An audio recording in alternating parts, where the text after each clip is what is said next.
ध्यान रखें कि 125 के केस में वो दुनिया भर का झूठ पत्नी बोलती है, जैसे कि सैलरी के बारे में। झूठ पर हमने ऑलरेडी एक वीडियो बना रखा है और कई वीडियो हैं कि उस पर क्या क्या कार्रवाई कर सकते हैं, किस तरह से कार्रवाई कर सकते हैं। वो वीडियो आप देख सकते हैं जाके हमारे यूट्यूब चैनल पे।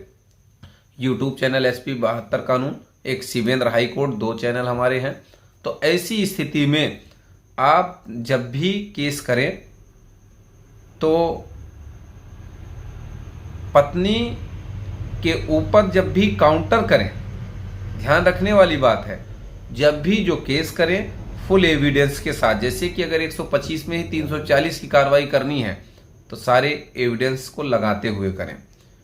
और 125 में जो सवालों की लिस्ट है वो 498A से भी उठाएं, DV का केस है उससे भी उठाएं, और जो आपके पास सबूत हैं उससे भी उठाएं, और 125 का जो वाद पत्र है उससे भी उठाएं।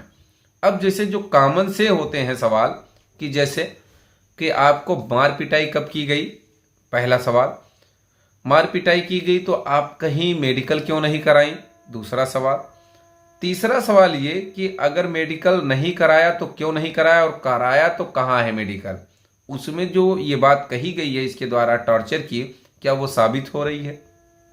चौथी बात ये कि आपको मायके भेजा गया या अपने से गई, तो वो FIR में लिखाते हैं लोग मारपीट के घर से निकाल दिया गया, और 125 में कहती है कि मैं अपने मर्जी से मायके में रह रही हूँ। माने दोनों में कंट्राडिक्शन आप देखते जाएं। और एक बात कि गई तो कैसे गई, यानी कि ट्रेन से गई, बस से गई, कैसे गई, बहुत दूर। कुछ लोगों का तो अदर स्टेट में होता है, कुछ लोगों के पास सबूत भी होता है, बाकायदा वो जाते हैं होटल में पहुंचा खाना खिलाते हैं, फल दिलाते हैं, ट्रेन बैठाते हैं, या फिर कुछ लोग अपने से जाके छोड़ भी आते हैं। राजी खुशी से, प्रेम से अपने ससुराल पति जाता है, उसे छोड़कर आता है, ये भी वाद स्टार्ट हो जाता है। पति कोई खर्चा देता था या नहीं, तो कोई भी पत्नी ये नहीं कहेगी कि भैया खर्चा देता था, सब कहेगी बिल्कुल नहीं देता था। तो आप पति के पास इसके जवाब में होगा, पति पक्ष के पास होगा, मोबाइल खरीद दिया, पेमेंट ऑनलाइन ट्रांजैक्शन किया। ऐसे ऐसे पति हैं कि मायके में औरतें बैठी हैं, पत्नी बैठी है, सारा खर्चा दे रहे हैं। कुछ लोग तो मायके वालों का भी खर्चा चला रहे हैं, ऐसी स्थिति होती है। तो सवालों की लिस्ट आप गिनते रहें, क्या है क्या नहीं। बच्चों के बारे में भी पूछ लें, आप सैलरी के बारे में भी पूछें, आपने कोई मिस्टेक की या नहीं, आप उससे ये भी पूछें कि भैया तुमने कोई गलती की है या नहीं, तो वो कहेगी नहीं।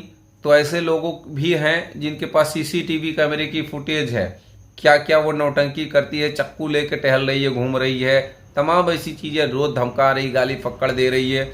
ऐसी लोग, देखिए हर एक वीडियो व्यक्तिगत किसी एक व्यक्ति के लिए नहीं होता है, कोई बात किसी के लिए लागू हो रही है, कोई बात किसी के लिए लागू हो रही है, तो ये चीज़ें ध्यान देने वाली बात होती है।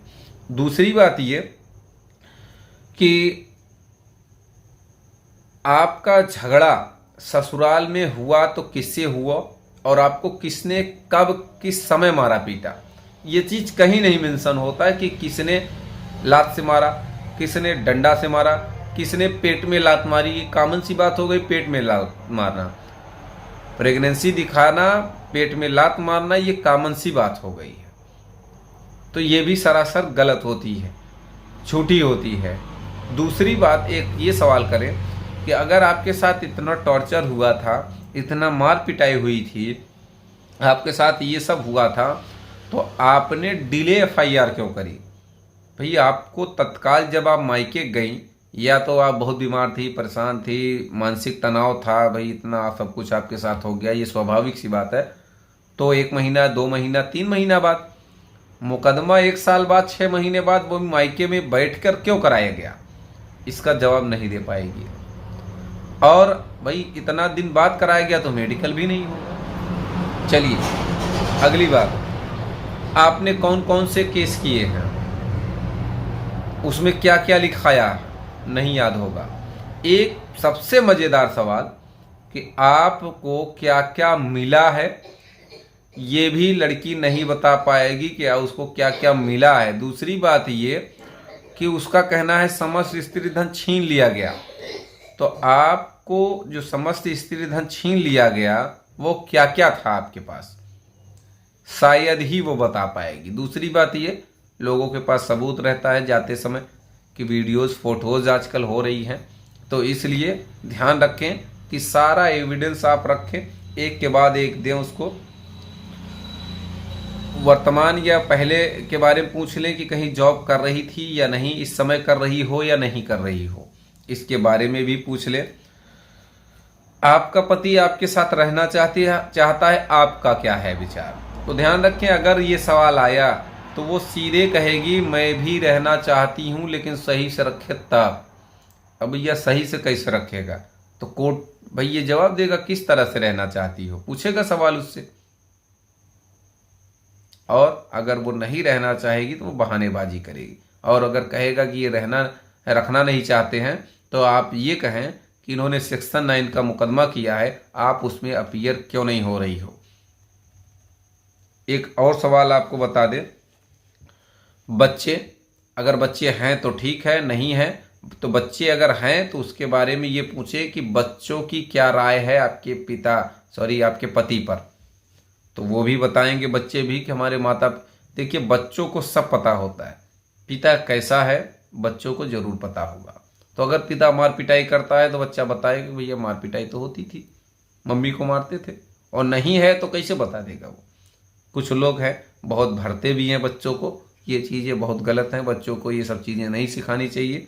तो ऐसी बातें जो है, ऐसे सवाल जो हैं, एक बात और कि पत्नी से ये जरूर पूछ लें कि आप मायके में थी तो पति ने आपको घुमाया टहलाया, कभी उसने पेमेंट करी आपको दिया या नहीं, ऑनलाइन ट्रांजैक्शन किया या नहीं, तो उसका सवाल का जवाब होगा उसके पास सीधे नहीं।